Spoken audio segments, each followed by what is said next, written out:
လည်းရှိပါတယ်ဒါကတော့ဟိန္ဒူစေတီပေါ့နော်ဒီမှာတီထားတဲ့ဟာကအုတ်တွေစီထားတဲ့ဟာကထူးဆန်းတဲ့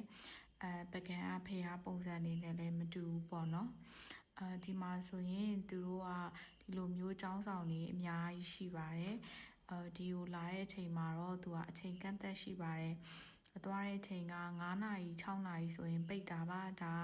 နေဝင်စည်းတာဥမှာပေါ့နော်အလှဆုံးချိန်ဖြစ်ပါတယ်ဆိုတော့6နာရီပိတ်ခန့်နီးဆိုတော့အမြန်ရိုက်ပြီးတော့မှပြန်ရပါတယ်ပေါ့နော်ဒါဟိန္ဒူဖျားเจ้าဖြစ်တဲ့အတွက်ကြောင့်မလို့သူတို့စီမှာတော့အဲ့လိုဖျားဝတ်ပြုတဲ့နေရာပေါ့နော်ဖျားရှိခိုးတဲ့နေရာတသက်စီမရှိကြဘူးသူတို့ကတော့ဒီအလဲလာတဲ့ဓာတ်ပုံရိုက်တဲ့ဒီ foreigner တွေလာတယ်ပေါ့နော်အဲ့လိုမျိုးပဲရှိတာများပါတယ်ဒီမှာဆိုရင်တော့ဒီပြုပြင်နေတဲ့နေရာတွေလည်းရှိရပြီးတော့သူတို့စီမှာလုံခြုံရေးအရန်တင်းကျပ်တဲ့ဖះเจ้าတချို့ဖះเจ้าဆောင်နေဆိုမဝင်ရဘူး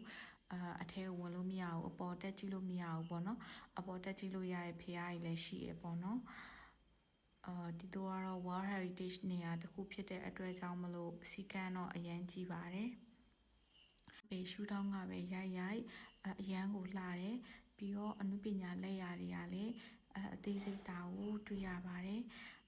ဒီဖះမှာဆိုရင်သူတို့တမိုင်းကြောင်းအရာဒီဟိန္ဒူဘာသာဝင်တွေရဲ့ပေါ့နော်လောကကိုဖန်ဆင်းသူပြမရဲ့လောကကိုထိမ့်သိမ်းဆောက်ရှောက်သူဗိတ္တနုပြီးတော့လောကကိုဖျက်ဆီးပြီးလောကအသစ်ဘဝအသစ်တစ်ခုကိုဖန်ဆီးတဲ့ဒီဝပေါ့နော်